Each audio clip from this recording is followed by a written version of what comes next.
Baik. Assalamualaikum warahmatullahi wabarakatuh. Selamat pagi, siang, ataupun malam untuk Budina Fianti. Selamat malam, pagi, siang, atau malam juga untuk teman-teman semuanya. Di sini saya Muhammad Afif Akmaluddin dengan nomor NIM P13374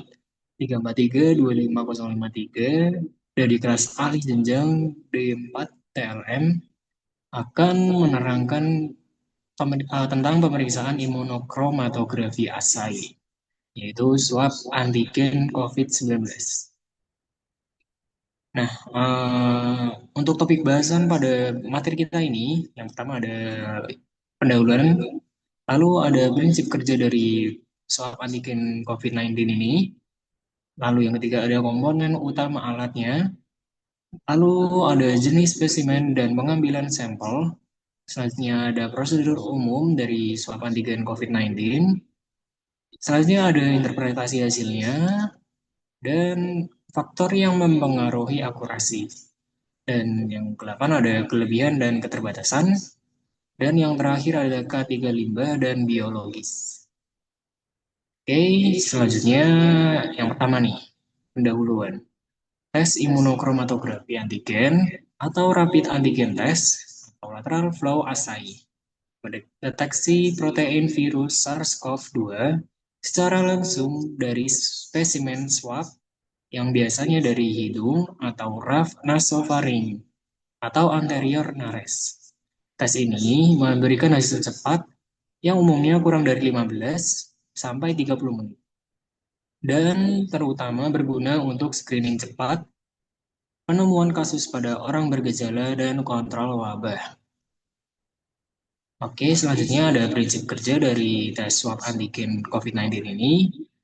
RTT antigen adalah format lateral flow immunoassay atau LFA.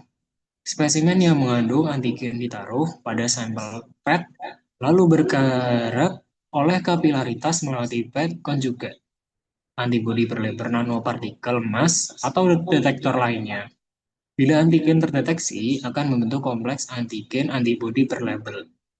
Kompleks ini terikat pada garis tes atau antibodi penangkap di membran nitroselulosa yang akan muncul garis berwarna sebagai tanda positif.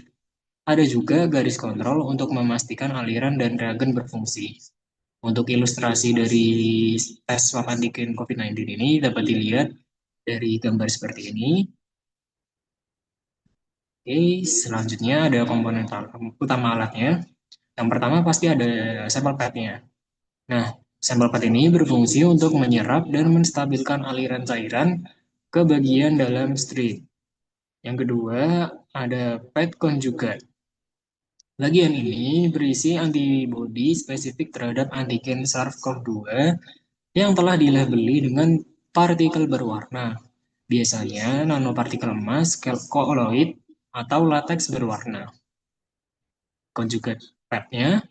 Lalu selanjutnya ada membran nitroselulosa, bagian utama tempat reaksi deteksi terjadi. Membran ini memiliki dua garis, yaitu garis tes atau test line dan garis kontrol atau C line. Di sini, oke, selanjutnya ada absorban pad. Bagian ini terletak di ujung strip, berfungsi untuk menyerap kelebihan cairan dan mempertahankan aliran kapiler yang stabil sepanjang jalur ujinya. Dan yang terakhir ada kaset plastik atau strip. Seluruh komponen tas antigen ini biasanya disusun dalam kaset plastik pelindung atau kaset untuk memudahkan penggunaan dan pembacaan hasilnya. Selanjutnya ada jenis spesimen dan pengambilan sampel. Umumnya, jenis spesimen merupakan pengambilan sampel nasal anterior atau nasofaring. Teknik swab yang benar dan cukupnya spesimen sangat menentukan hasil. Pengambilan sampel yang buruk dapat menurunkan sensitivitas alat. Nah, prosedur umumnya nih, yang pertama ada siapkan alat sesuai petunjuknya, yaitu alat-alat swab antigen COVID-19 pack. Lalu ambil spesimen swab sesuai prosedur, misalnya diambil di nasofaring atau nasal. Selanjutnya, masukkan swab ke dalam tabung reagen ekstraksi, putar, dan peras swab, lalu buang swab sesuai instruksinya. Teteskan volume larutan ekstrak ke kaset atau strip. Selanjutnya, tunggu waktu yang direkomendasikan, biasanya 10 sampai 30 menit. Baca hasil pada waktu yang ditentukan, jangan membaca terlalu awal atau terlambat. Nah, selanjutnya nih, interpretasi hasil dari tes swab antigen COVID-19.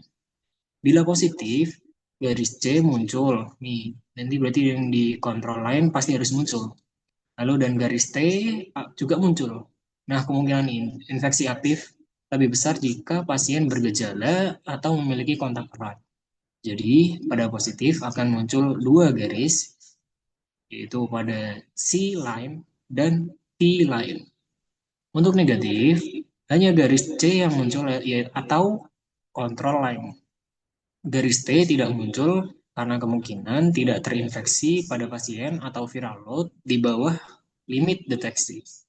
Nah, selanjutnya yang terakhir ada invalid, yaitu garis C tidak muncul. Kenapa? Karena mungkin ada kesalahan pada alatnya atau mungkin dari reagennya yang sudah expire. Jadi tes tidak valid dan perlu diulangi dengan tes pack yang baru yang masih bisa dipakai. Untuk gambarannya bisa kita lihat ini bila positif nampak ada garis pada T-line seperti sini dan semuanya harus nampak C-line-nya karena kontrol line merupakan eh, base-nya. Oke, selanjutnya adalah faktor yang mempengaruhi. Yang pertama ada kualitas pengambilan sampel dan jenis swab. Selanjutnya ada karakteristik alat, waktu sejak onset gejala pada pasien paling sensitif pada fase awal. Lalu ada operator dan lingkungan saat tes swab antigen COVID-19-nya, seperti suhu dan pembacaan waktu. Dan yang terakhir ada variasi virus atau varian dari COVID-19-nya, serta kondisi penyimpanan alat dan transport dari alat swab antigen COVID-19. Nah, dari swab antigen COVID-19 ini ada kelebihan dan kekurangannya tersendiri. Kelebihannya kelebihan dari swab antigen COVID-19 hasilnya cepat, bisa dibaca kurang lebih 10 sampai 30 menit, harganya murah dan mudah digunakan. Bisa digunakan di rumah atau home use. Lalu berguna untuk screening massal dan pengambilan keputusan yang cepat. Nah, tapi ada kekurangan sendiri. Yaitu yang pertama, sensitivitasnya lebih rendah dibanding real-time PCR. Dengan resiko false negatifnya lebih tinggi.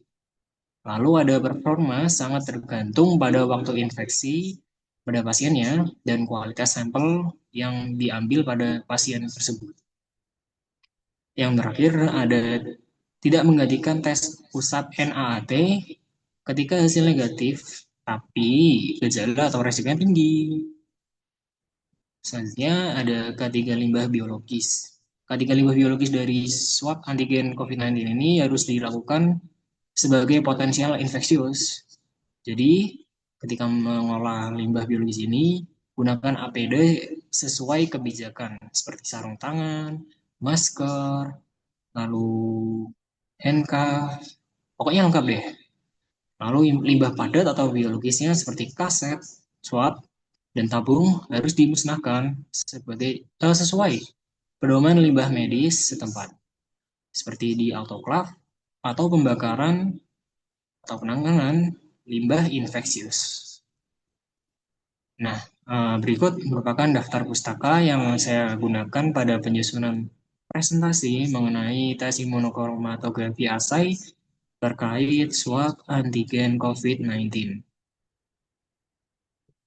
Oke, selanjutnya, wow, terima kasih untuk teman-teman yang sudah menyimak materi saya ini. Mungkin akan saya tampilkan nih video terkait swab antigen COVID-19-nya agar lebih jelas dan teman-teman bisa lebih paham mengenai tes imunokromatografi assay swab antigen COVID-19. Sebentar.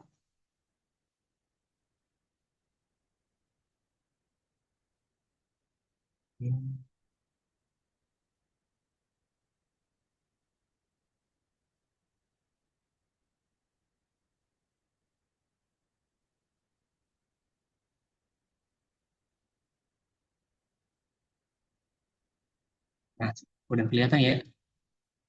Oke, saya mulai dari awal aja dulu. Nah, kita mulai. Here's how to use a COVID 19 home testing kit and find out your results in minutes. First, collect your sample.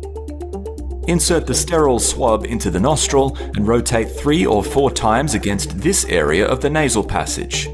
Then take it out. Next, prepare your sample. Insert the swab into the tube provided. While squeezing the tube, stir 5 or more times. Remove the swab while squeezing the tube to extract the liquid. Once out, fit the nozzle securely onto the tube. Next, perform your test. Place the test device on a flat surface and apply 3 drops of the extracted sample at a 90-degree angle. Finally, check your result. Read the test between 15 to 30 minutes later. Do not read the result after 30 minutes as there's a risk of an incorrect result. A colored line should appear here to show that the test is working properly.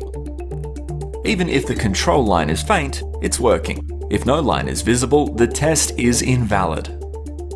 In the case of a positive result, a colored line appears here. This is the test line. Again, even if the test line is faint, it should still be considered a positive result.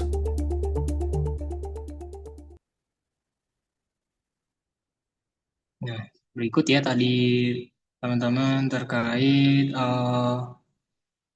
video terkait cara penggunaan Rapid COVID Test 19. Oke, mungkin cukup sekian ya dari pemaparan materi tes imunokromatografi assay dari saya Muhammad Afnanuddin. Mungkin cukup sekian. Terima kasih. Wassalamualaikum warahmatullahi wabarakatuh. Bye bye.